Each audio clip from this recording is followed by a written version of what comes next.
Depois, então, continuamos, temos período pós-estabilização da economia, ou seja, o fim da especulação financeira, a abertura da economia brasileira, a competitividade internacional, o acesso às inovações tecnológicas, o ganho oriundo da eficiência na operação e a reestruturação dos processos.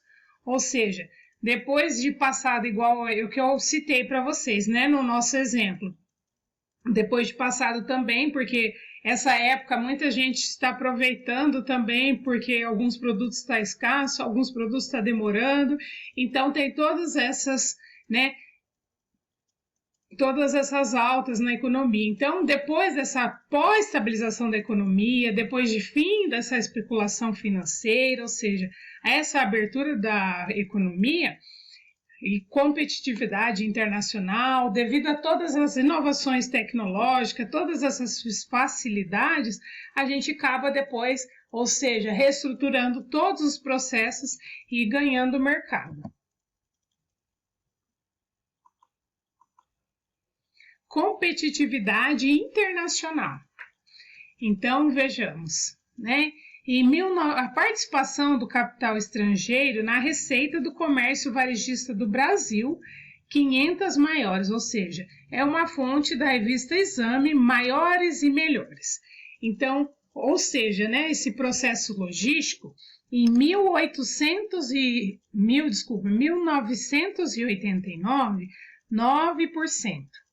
Depois temos 1993, 23%. Depois, em 2001, temos 38%. Então, vejamos que essa competitividade internacional, né, também tem aumentado bastante, né, devido às mudanças tecnológicas, inovações tecnológicas, tem nos auxiliado, ou seja, nos ajudado muito, né, nessa parte.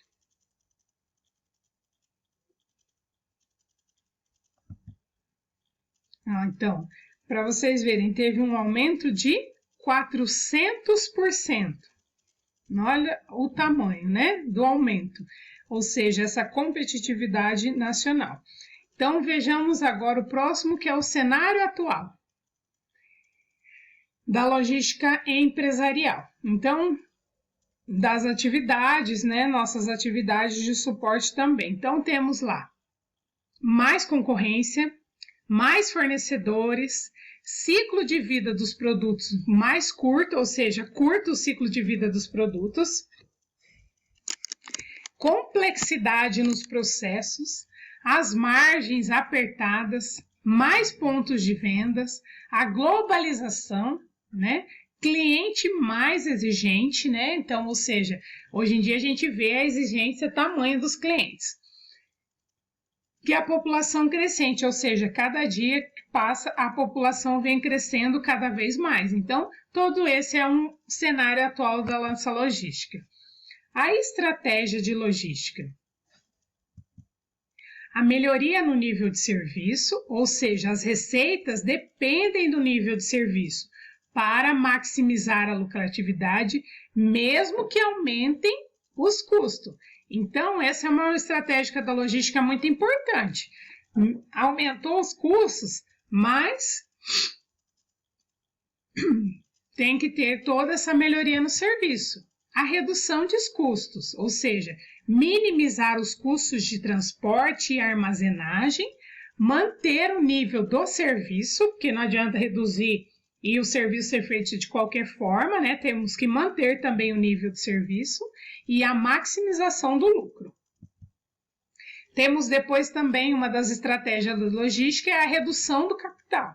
Então, é minimizar o investimento do sistema logístico. A logística de suprimento, a logística de produção, logística de distribuição e a logística reversa. Nós até já falamos um pouquinho sobre quase todas elas, né? Então, nós já falamos um pouquinho sobre elas. Depois temos a parte, a logística de suprimento, de produção, de distribuição e de reversa. Então, vemos as flechinhas, ó, produção. Temos a armazenagem do produto acabado, a expedição, o controle de saída, o transporte, o cliente.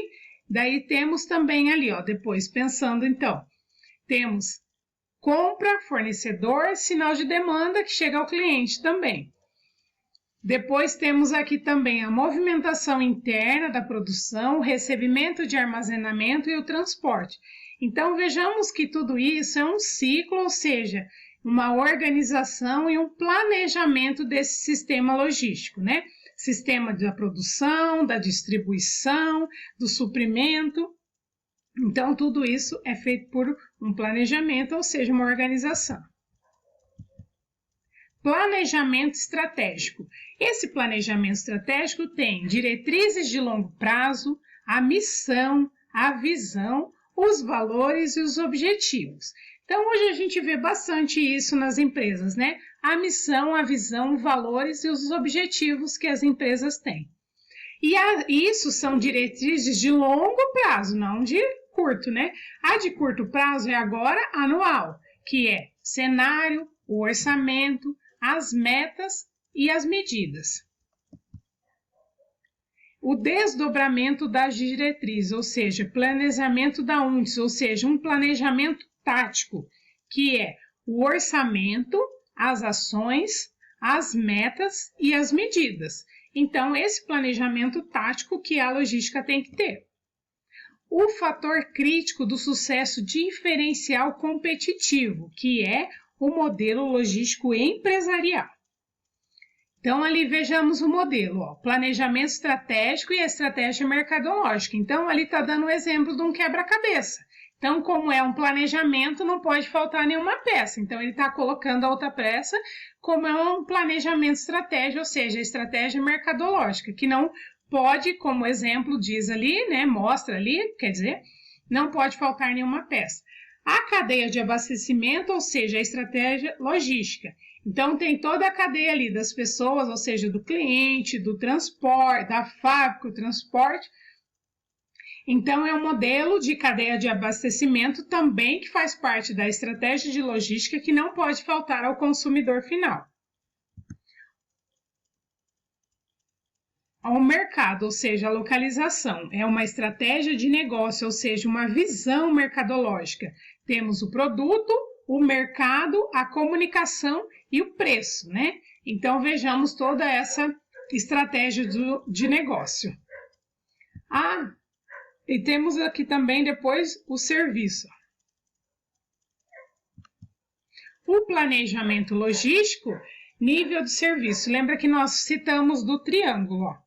Então, lá temos as decisões de localização das instalações, as decisões de estoque, as decisões de transporte, ou seja, tudo isso faz parte do nível de serviço ao cliente, ou seja, atendimento ao cliente. Então, depois temos o nível de serviço ao cliente, para quem e o que. Vejamos que que nós citamos já, que a nossa peça mais importante da logística é o quê? É o cliente, ou seja, o consumidor final. O segmento do mercado, segmento ao mercado, ou seja, nem todos os produtos devem ser fornecidos ao mesmo nível de serviço ao cliente. Cada cliente tem expectativas de nível de serviços distinta para cada grupo. Modelo de distribuição sem o intermédio, ou seja, empresa 1, empresa 2, empresa 3. A empresa 1 é o grupo do consumidor 1, a empresa 2 o grupo do consumidor 2 e a empresa 3 o grupo do consumidor 3. Ou seja, são as transações comerciais, ó. Então, como as flechinhas estão mostrando, são as transações comerciais, ou seja, de uma transação, 2, 3, transformamos-se em 9 transações comerciais. O modelo de distribuição, aquele era o sem intermediário, esse é com intermediário. Então, temos também a empresa 1, a empresa 2, né, o grupo consumidor 1, a empresa 2, grupo consumidor 2 e a empresa 3, grupo consumidor 3. Temos, então, todas elas que vai ao intermediário e as 3 também. Ou seja, Em vez de ser 9, como era no C intermediário, essas são o quê? 6 transações comerciais. Tá? Então, pessoal, muito obrigado pela atenção de vocês. Até a nossa aula online. Vocês, depois de assistirem o vídeo, anotem as dúvidas que nós tentaremos responder. Obrigado pela atenção de vocês.